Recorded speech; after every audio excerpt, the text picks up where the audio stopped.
Hello guys, welcome to Guide to Success. This is Shivam Jain, your GS mate.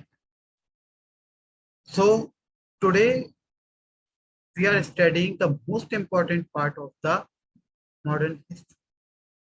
So without wasting any time, I just start the topic. Okay. So my first question is, why the European companies come to India? Reason तो होगा ना भाई कुछ आने का, ऐसे ही तो नहीं आ गए होंगे, है ना। तो चलिए ठीक है, मैं बताता हूँ आपको रीजन क्या था। रीजन सबसे मेन ये था कि दे वांट स्पाइसेस। व्हाई भाई, why they want spices? Because they the in other countries the weather was very cold. In other countries the weather was very cold and in spices का वो use अपने food में करते, spices का use वो अपने food में करते, ठीक है। और सबसे ज्यादा वो जो नॉन वेजिटेरियन को प्रोटेक्ट करने में यूज करते थे, सबसे ज्यादा वो उसमें यूज करते थे स्पाइसेस, ठीक है। तो ये एक रीजन हो गया कि ये यहाँ क्यों।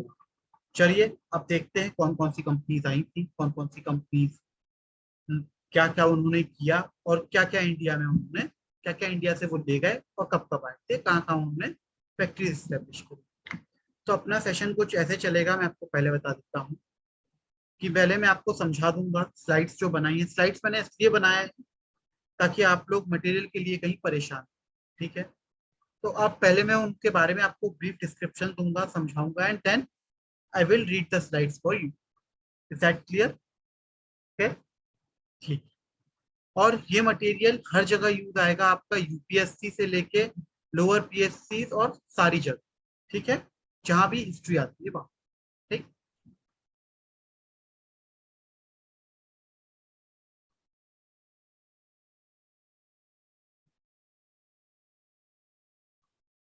तो advent of the European company, ठीक।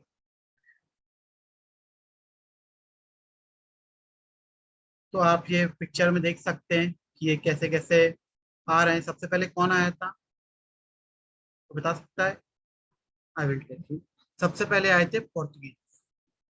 सबसे पहले कौन आए थे? पोर्टुगीज। पोर्टुगीज का वेलकम किसने किया था? जमोरिन। जमोरिन कौन था? द किंग ऑफ कैली, ठीक है। और ओपन अपने मेन पार्ट पर। तो वही जो मैंने आपको बताया, पहले मैं आपको ब्रीफ एक्सप्लेन कर देता हूँ कि भाई पोर्टुगीज इंडिया में आए, ठीक है। पोर्टुगीज का कौन सा, मतलब कौन पर्सन था जो सबसे पहले इंडिया आया था? आप सब लोग जानते होंगे उसको, 1498 में वास्को डी गामा, ठीक है। और ये कहाँ रीच किए थे? कैलिकट। इन्हें किसने वेलकम किया था? जमोरिन ने। ये चीज याद रखिएगा आप, इन्हें किसने वेलकम किया था, ये कहाँ फर्स्ट आए थे, ये सब रेलेवेंट चीजें हैं यूपीएससी से साथ, ठीक है। तो ये कौन थे? हिंदू रूलर थे, ठीक है। और फिर पोर्टुगीज आए, उन्होंने क्या क्या किया, ये सब ओपन डिटेल पे देख, ठीक है। इन 1498 Vasco D gamma of Portugal discovered a new sea route from Europe to India. He sailed around Africa by the Cape of Good Hope and reached Calicut, ठीक है।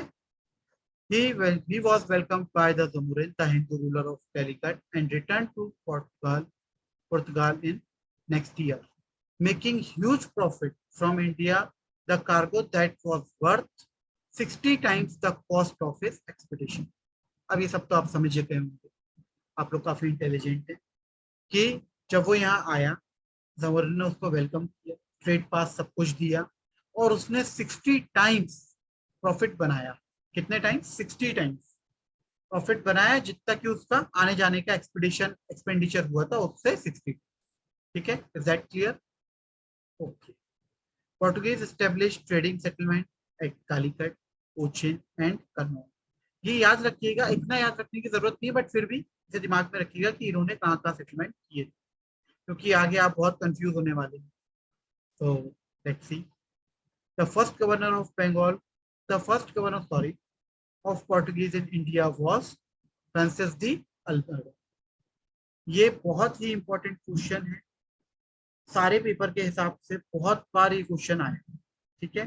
The first governor of Portuguese in India was Francis de Albu. In 1509 Alfonso de Albuquerque was made the governor of the Portuguese. ठीक है, in India, and in 1510 mark this very important guys, this is very important that I gonna tell to you. ठीक है, in 1510 he captured you. कौन captured? Alphonso de अल्बुक्वेरेक्यू। ठीक है, और वैसे पूछे तो किसने किया था? पोर्टुगीज ने 1510 में गोवा कैप्चर किया था। ये क्वेश्चन कई बार प्रीवियस ईयर पेपर में आ चुका है, प्लीज रिमेंबर करें। और उस समय रेन किसका था, मतलब कौन किसका शासनकाल था? During the reign of Sikandar Lodhi, and thereafter Goa become the capital of the Portuguese settlement in India. ठीक है guys, I think it is clear to you. ठीक है, आगे बढ़ते हैं अपन। In 1530 Nuno Nuno da Cunha capture Diu and Bassein from the Bahadur Shah. ठीक है, इन्होंने क्या किया? कैप्चर किया किससे? बहादुर शाह ऑफ गुजरात। ठीक, they also establish settlement eight Salsette, Daman and Bombay on the west coast at saint Thome near Madras and Hooghly in Bengal on the east coast. ठीक है, ये सब चीजें आपको ध्यान रखना है, सब जो भी लिखा है बहुत इंपॉर्टेंट। ठीक है, however the Portuguese power declined in India by the end of 16th century and they lost all their acquired territory in India except Daman, Diu and Goa। हाँ, इन लोगों का पावर डिक्लाइन हुआ बिकॉज ब्रिटिशर्स आ गए थे। Britishers ने इन्हें काफी पीछे धकेला है इंडिया में, मतलब इनका काफी पावर छीन लिया था उन्होंने। ठीक है, और पोर्तुगीज के बारे में आपको एक बात और याद रखना है, Portuguese were first to come and last to go. सबसे लास्ट में ये लोग गए हैं और सबसे पहले ये आ गए। ठीक है, this this question also asked many times in previous year. Okay, ये बात यहाँ लिखी नहीं है बट आप लोग ध्यान रखिएगा। ठीक है, पोर्तुगीज कॉन्ट्रीब्यूशन टू इंडिया। अब पोर्तुगीज देकर क्या क्या गए? They brought tobacco cultivation of to India. This is another very important line and very important question that have been asked in previous. Okay, they established the first printing press at Goa in 1556. This is also a very important. ठीक है, the Indian medicinal plant was the first scientific work which was published at Goa in 1563. ठीक है guys, ये जो भी लिखा है मैं रिपीट करता हूँ, बहुत इंपॉर्टेंट है। आपको इसका एक एक वर्ड रिमेंबर रहना चाहिए। ये कौन लाया था टोबैको कल्टीवेशन, कौन पहले आए थे, कौन पहले गए थे, सारी चीजें मैंने आपको बताई हैं, आप लोगों को ये याद रहना चाहिए।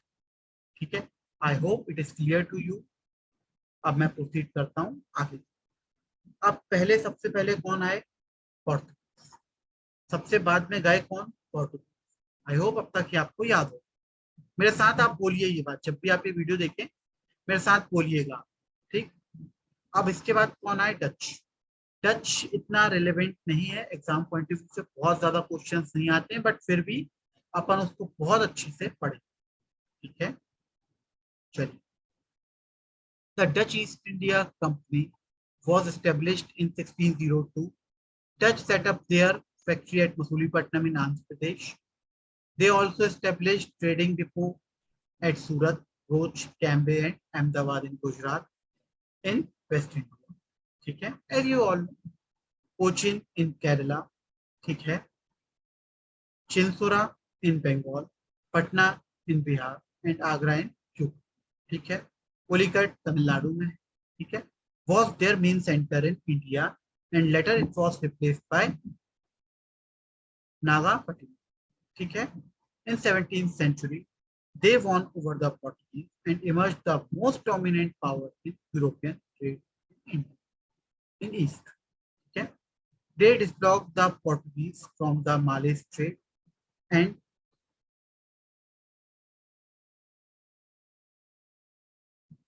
sorry guys, this is a printing mistake. Please make it correct and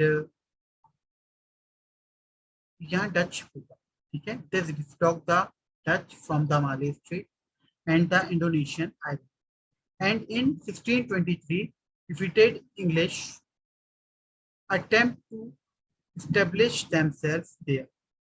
The Anglo-Dutch rivalry continued for the 7 years, during which the Dutch lost their settlement to the British one by one. Finally, the Dutch were defeated by the English in the Battle of Pedara in 1759. इस पूरे slide में इससे ज्यादा important कुछ भी, ये जो last में दिख रहा है आपको, ये बहुत इंपॉर्टेंट है, ये आपको रिमेंबर रखना है। किस किस के बीच में हुआ था? इंग्लिश और डच के बीच में हुआ था। कौन सा बैटल हुआ था? बैटल ऑफ बेदारा इन 1759। आपको ईयर भी बहुत अच्छे से ध्यान रखना, ठीक है। इस पूरी स्लाइड में ये पता चला आपको कि आप इन्होंने कहाँ कहाँ फैक्ट्री सेटअप किए थे, नॉट वेरी इंपॉर्टेंट। और इन लोगों का पावर कब से कब तक कम होने लगा, ठीक है। They dislodged the Portuguese, इन्होंने पोर्टुगीज को डिसलॉक किया फ्रॉम द माले स्ट्रेट, ठीक है, and Indonesian island, it's all you know, है ना। तो अब हम आगे बढ़ेंगे और आप लोगों को ये याद रखना है जो मैंने लास्ट में बताया। अब हम इसमें आगे बढ़ते हैं। और डच और इंग्लिश की राइवलरी थी, 7 साल चली। ये भी एक इम्पोर्टेंट बात है, आपसे डिस्क्रिप्टिव आंसर में पूछा जा सकता है, तो रिमेम्बर, ओके। अब आता है मेन कंपनी, जिसने इंडिया पर क्या किया है? राज किया। कितने साल? लगभग लगभग 200 ईयर्स। आप देख सकते हैं ये इलस्ट्रेशन में आपको दिख रहे होंगे, कुछ ब्रिटिशर्स दिख रहे हैं। मैंने आपको इसलिए लगाया था कि आप बोर ना हो, ठीक है। चलिए अब आगे बढ़ते हैं। अब आता है अपना मेन रोल, मेन कंपनी, जो कि जिसने इंडिया पर 200 साल राज किया, ठीक, ब्रिटिश इन इंडिया। अब मैं इसका पहले आपको थोड़ा सा ब्रीफ एक्सप्लेनेशन दे देता हूँ, क्या क्या हुआ था, क्या क्या नहीं हुआ था, ठीक है। कंपनी कब बनी थी? बनने की शुरुआत हुई थी 1590, ठीक है। और कब बन गई थी? 31 दिसंबर 1600। किसने? क्वीन एलिजाबेथ ने इसे बना दिया, ठीक। और स्पेशल परमिट पास दिया था to the merchants, they go to India and trade, just to trade. बताऊंगा मैं आपको ट्रेड से ये लोग रूलर कैसे बने, आई विल टेल यू, ठीक है। तो फिर ये लोग कैप्टन हॉकिंस किसके कोर्ट में आते हैं? मुगल एम्परर जहांगीर के कोर्ट में आते हैं परमिशन मांगने, बट उन्हें उस वक्त परमिशन नहीं मिलती है because the pressure of Portuguese, ठीक है। बाद में 1612 में जहांगीर परमिट दे देता है। उनको फैक्ट्री कहाँ लगाते हैं? वो सूरत में, ठीक है। In 1615 sir Thomas Roe came to Mughal court as ambassador of James I, the King of England, and succeeded getting an imperial Farman to trade and establish factories in different part of India, ठीक है।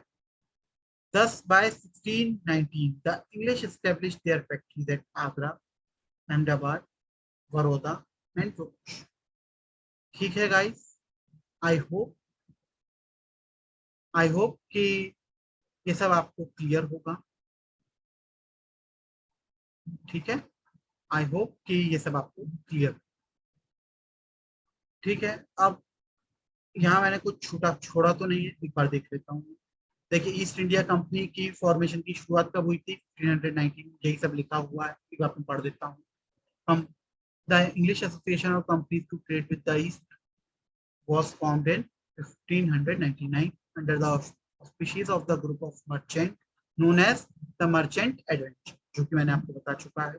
The company was given a royal charter and exclusive privilege to trade in East by Queen Elizabeth on 31st December 1600 and was popularly known as the East India Company.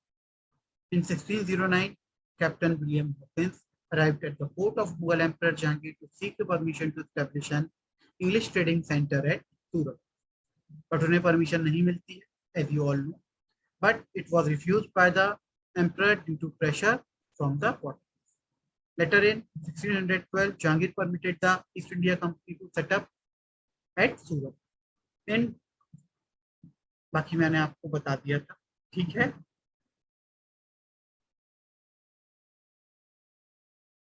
अब आगे बढ़ते हैं। अब और देखते हैं कि इंग्लिश ईस्ट इंडिया कंपनी ने क्या क्या किया, ठीक है। The English open there first factory in the south at Masulipatnam, please remember this, please, ठीक है। इन 1639, Francis Drake obtained the site of Madras from the Raja of Chandragiri and built a fort around their factory called Fort St. George. This day in history dated August 22. Okay. Madras soon replaced Masulipatam as the headquarters of the English on Coromandel coast. ठीक है, Madras soon replaced Masulipatnam as the headquarters of English. ठीक है, ये भी आपको याद रखना है, कब रिप्लेस हुआ, किसने किसको रिप्लेस किया, सब कुछ, ठीक है। The English east India company acquired Bombay from Charles to, किसने एक्वायर किया था, acquired Bombay from Charles to, Charles to से इनने बॉम्बे ले लिया था। चार्ल्स टू को बॉम्बे दिया किसने, पोर्टुगीज ने दिया। अब आप शॉक होंगे कि पोर्टुगीज ने डाउरी में चार्ल्स टू को क्या दिया था, बॉम्बे दिया। मतलब आप इमेजिन कर पा रहे हैं, बॉम्ब मतलब दहेज में, डाउरी में अपनी बेटी की शादी करी थी उन्होंने, तो उन्होंने डाउरी में चार्ल्स टू को दिया था क्या, बॉम्बे, जो कि ईस्ट इंडिया कंपनी ने उनसे ले लिया फॉर ट्रेड, ठीक है। The king of England in 1668 and Bombay become the headquarter of the company on the west coast. अब आप लोगों को ये समझना कठिन नहीं है कि यह हेडक्वार्टर क्यों बना, क्योंकि उन्हें डाउरी में मिला था चार्ल्स टू, जो कि ब्रिटिशर्स से ले ली, ठीक है। And in 1690 an English factory was established at a place called Sultanpur by Job Charles. This is also very important. The everything written in this slide is very, very, very important. Please remember all the things. Later, it developed into the city of Calcutta, where Fort William was built, and which later became the capital of British India. ठीक है, British settlement in Madras, Bombay, and Calcutta became the nuclei of flourishing city. The British East India Company grew in power and tended to acquire the status of a sovereign state in India. ठीक है, अब आप लोग समझ गए कि British India के पास power क्यों बढ़ा। उनके पास पावर आया, उन्होंने अपने फोर्ट बनाना शुरू कर दिए, फोर्ट पर फिर उन्होंने अपने सैनिक लगाना शुरू कर दिए, और ऐसे ऐसे बढ़ता रहा और उन्होंने अपनी पूरी आर्मी ले आई। और आप सब जानते हैं, जब आर्मी ले आए इंडिया तो फिर उन्होंने क्या किया, उन्होंने आके किंग्स के साथ क्या किया, बैटल की, और जो कि वो जीत। और भी मैं आपको इसे बहुत डिटेल में लिखा जाऊंगा, क्योंकि पूरे मॉडर्न इंडिया में आपको सिर्फ ब्रिटिश ईस्ट इंडिया कंपनी के बारे में ही पढ़ना है। अभी यहाँ सारी कंपनीज पढ़ना है, इसलिए मैं थोड़ा शॉर्ट में समझा रहा हूँ। आगे के वीडियोस में और ज्यादा एक्सप्लेनेटरी वीडियोस होंगे इसी से, ठीक है। अब इसके बाद कौन आए, फ्रेंच, ठीक है। कौन आए हैं, याद रखिएगा, फ्रेंच आए। ब्रिटिश ईस्ट इंडिया के बराबर इंपॉर्टेंट नहीं है, बट फिर भी काफी, ठीक है। The French east India company was founded in 1664 by Colbert, a minister under Louis XIV. In 1668, the first French company was set up at Tours by Francis Carroll. Another, this is the most important line, and you have to remember this. In 1669, Marrakesh established a factory at Masulipatam. ठीक है। In 1673, Francois Martin founded Pondicherry, Fort Louis. सकते हैं आपसे कि पौंडीचेरी को और क्या बोलते हैं, मैच द फॉलोइंग, कुछ उसका निकनेम देके आप जरूर ध्यान रखिएगा, फोर्ट लुइस, ठीक है, which became the headquarter of the French possession in India, and it became its first governor. And he became it's first governor. ठीक है, कौन बने थे फर्स्ट गवर्नर बताइए मुझे? François Martin. ठीक है, in 1690 the French acquired Chandranagore near Calcutta from the governor Seshta Khan. The French established their factories at Balasore, Mahe, Qasim, Bazar and Karai. ठीक है, the arrival of Joseph Francois took place as a French governor in India in 1742. Saw the beginning of Anglo-French conflict which resulted in the famous Carnatic War. तो इसके बाद फिर जो हुआ आता है हमेशा ब्रिटिशर सब फ्रेंच से लड़ेंगे, एंग्लो मराठा वॉर होंगे। वो मैं वॉर में स्पेशल कवर करूंगा सब कुछ, किसका किससे वॉर हुआ, कार्नेटिक वॉर्स में पूरा उस पर एक सेशन लेकर आऊंगा, इसलिए यहाँ वो मैंने नहीं डाला है, बट आपको ब्रीफ समझा देता हूँ।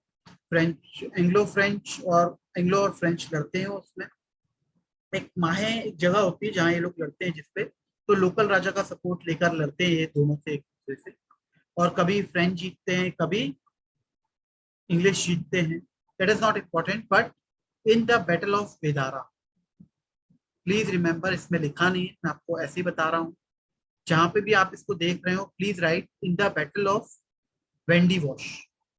बैटल ऑफ बेदारा पोर्टुगीज से थी 1759, और ये क्या था battle of Wandiwash, French को क्या कर दिया था, वॉश कर दिया।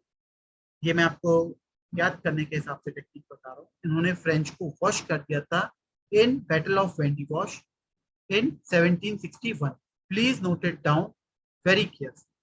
ठीक है, यही सब इसमें काफी इंपॉर्टेंट था। इसलिए 3 वॉर हुए हैं, जो कि मैं आपको आगे एक्सप्लेन करूंगा और वीडियोस में in very detail I will explain. And फिर कौन आए, डेन्स। ठीक है, Danes from Denmark in India. Danes इतने इंपॉर्टेंट नहीं है, बट फिर भी अपन पढ़ेंगे। The Danes established an East India Company in 1660। They formed settlement at Trandikar in 1620 and at Sirampur, Bengal in 1676. Their headquarters was at Sirampur. However, they could not strengthen themselves in India and had to sell all their settlement in India to the British in 1845. ठीक है, ठीक है guys. सो यहाँ जितनी भी companies आई वो सब यहाँ पे एंड होता है। कौन कौन आया है, लेट्स क्विकली रिवाइज। कौन कौन आया था, पहले पोर्टुगीज आए, ठीक है, फिर कौन आए, पहले पोर्टुगीज आए। जस्ट 1 सेकेंड, मैं आपको दिखा के ही रिवाइज कराता हूँ कौन कौन आए थे। okay?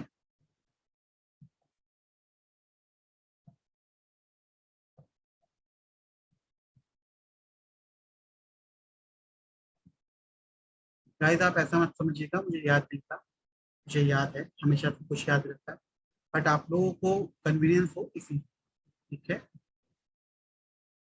अब सबसे पहले कौन आए थे, पोर्टुगीज आए। किन्होंने उन्हें रिसीव किया था, पोर्टुगीज से कौन आया था, वास्को डी गामा। किन्होंने उन्हें रिसीव किया था, जम्बो। ठीक है, फिर कौन आए थे, डच आए। डच डच को कैसे भगाया था इन्होंने, बेदर्दी। याद रखिएगा डच को कैसे भगाया था, बेदर्दी से, इन बैटल ऑफ बेदार। ठीक, इन 1759। उसके बाद कौन आया, ब्रिटिश ईस्ट इंडिया कंपनी। देर से आई पर दुरुस्त है, काफी दिन राज किया, इन सबको भगाया और अपना पूरा साम्राज्य ही बना दिया। ठीक है, क्योंकि मैंने आपको भी बताया। फिर कौन आए, फ्रेंच आए। फ्रेंच के बाद कौन आया, डेन्स। ठीक है, आई होप मैंने जो भी पढ़ाया आपको समझ आया होगा और it will help in your exam. So thank you very much and stay study.